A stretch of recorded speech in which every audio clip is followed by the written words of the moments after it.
You, John Fitzgerald Kennedy, do solemnly swear I, John Fitzgerald Kennedy, do solemnly swear that you will faithfully execute the office of President of the United States that I will faithfully execute the office of President of the United States and will, to the best of your ability, and will, to the best of my ability, preserve, protect, and defend the Constitution of the United States. preserve, protect, and defend the Constitution of the United States. So help you God. So help me God.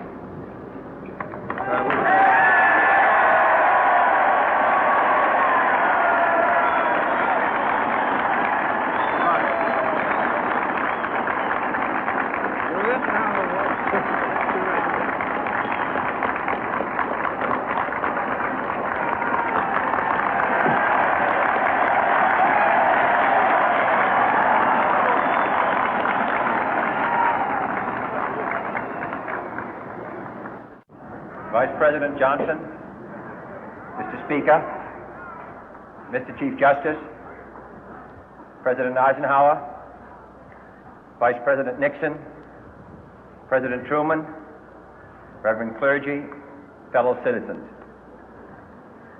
We observe today not a victory of party, but a celebration of freedom, symbolizing an end as well as a beginning, signifying renewal as well as change.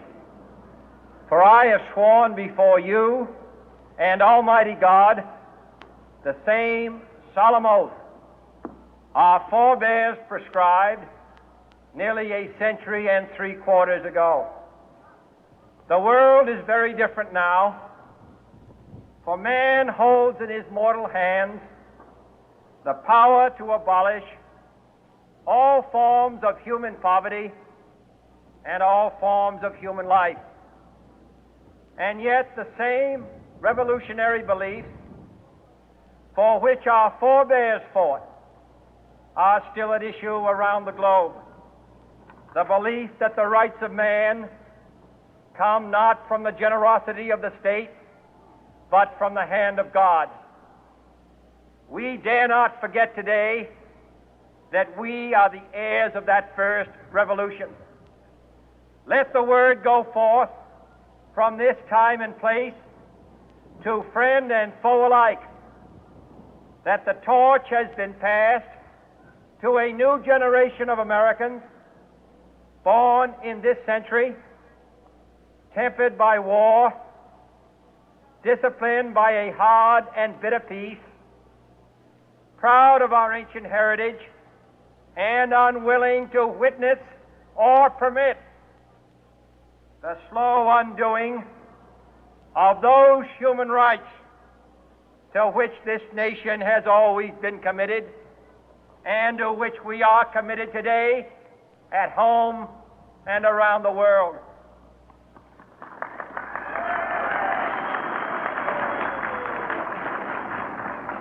Let every nation know, whether it wishes us well or ill, that we shall pay any price, bear any burden, meet any hardship, support any friend, oppose any foe to assure the survival and the success of liberty.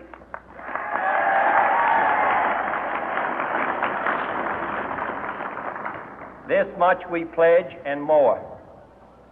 To those old allies whose cultural and spiritual origins we share, we pledge the loyalty of faithful friends. United, there is little we cannot do in a host of cooperative ventures. Divided, there is little we can do, for we dare not meet a powerful challenge at odds and split asunder. To those new states whom we welcome to the ranks of the free, we pledge our word that one form of colonial control shall not have passed away, merely to be replaced by a far more iron tyranny. We shall not always expect to find them supporting our view, but we shall always hope to find them strongly supporting their own freedom, and to remember that in the past, those who foolishly sought power by riding the back of the tiger ended up inside.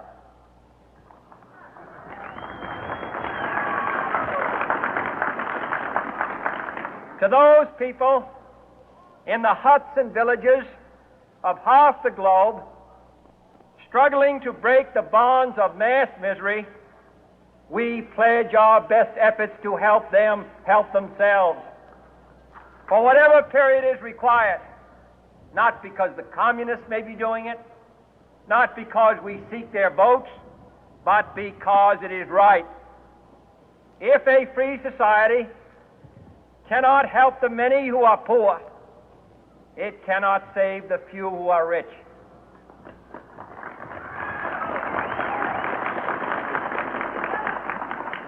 To our sister republics south of our border, we offer a special pledge to convert our good words into good deeds, in a new alliance for progress, to assist free men and free governments in casting off the chains of poverty.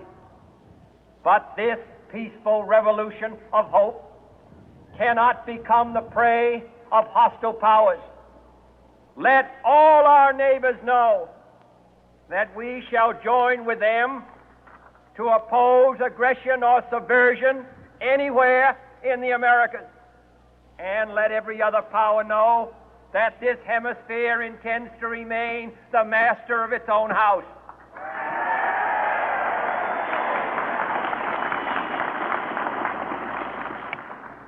To that World Assembly of Sovereign States, the United Nations, our last best hope, in an age where the instruments of war have far outpaced the instruments of peace, we renew our pledge of support to prevent it from becoming merely a forum for invective, to strengthen its shield of the new and the weak, and to enlarge the area in which its writ may run. Finally, to those nations who would make themselves our adversary, we offer not a pledge, but a request that both sides begin anew the quest for peace. Before the dark powers of destruction, unleashed by science, engulf all humanity in planned or accidental self-destruction, we dare not tempt them with weakness, for only when our arms are sufficient beyond doubt can we be certain beyond doubt that they will never be employed. But neither can two great and powerful groups of nations take comfort from our present course, both sides overburdened by the cost of modern weapons, both rightly alarmed by the steady spread of the deadly atom, yet both racing to alter that uncertain balance of terror that stays the hand of mankind's final war. So let us begin anew, remembering on both sides that civility is not a sign of weakness, and sincerity is always subject to proof. Let us never negotiate out of fear,